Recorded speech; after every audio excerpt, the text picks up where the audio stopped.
खबरें जो आपको सीधे जोड़ती हैं हमसे, जिनका आपकी जिंदगी पर होता है सीधा असर। खबरों की वही तस्वीर, बिना बदले बिना डरे, जज्बा सच का लिए, सच दिखाते हैं।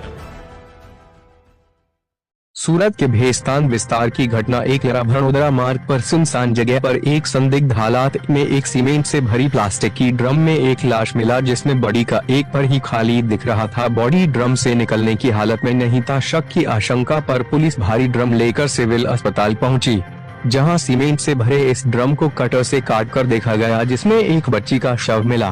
बच्ची का गला घोंटने के बाद शव को प्लास्टिक के ड्रम में कपड़ा, रेत, सीमेंट से भरकर फेंक दिया गया था। फिलहाल इस मामले की जांच पड़ताल भेस्तान पुलिस की टीम कर रही है। देखते हैं जांच में क्या निकलता है। सूरत से नरेंद्र पटेल की खास रिपोर्ट। सर, एक हत्या करेली लाश मળી આવી છે, શું છે વિગત? ભેસ્તાન પોલીસ સ્ટેશનમાં એક ક્રિમિનલ કેસ દાખલ થયેલો છે અનડિટેક્ટ મર્ડરનો, બીએનએસની કલમ 103(1) અને 238 મુજબનો। આ ગુનાની હકીકત એવી છે કે એક ટાટા ટેલિકોમ કંપનીમાં એક એમ્પ્લોયી સર્વિસ કરે છે। એ આ જે ડેડ બોડી જ્યાંથી મળી ત્યાંથી પસાર થતા હતા। બનાવની જે જગ્યા જે છે એ ભેસ્તાન પોલીસ સ્ટેશનની હદમાં ભાણોદરા ગામની સીમમાં અને સચિન પોલીસ સચિનથી તે ડિંડોલી તરફ જતા રોડ ઉપર આ જગ્યા આવેલી છે।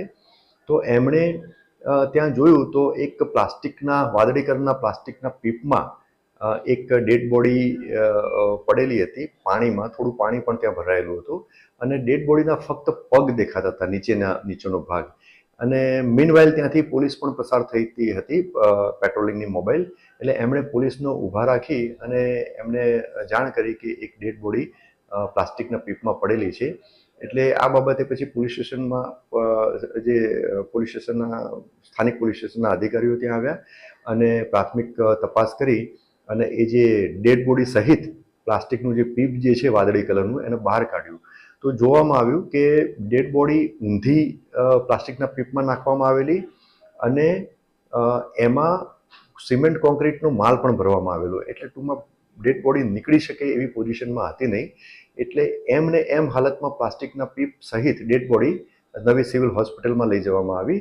ત્યાંથી ઇલેક્ટ્રિક કટરથી નવી સિવિલ હોસ્પિટલમાં ડેડ બોડીને અલગ કરવામાં આવી।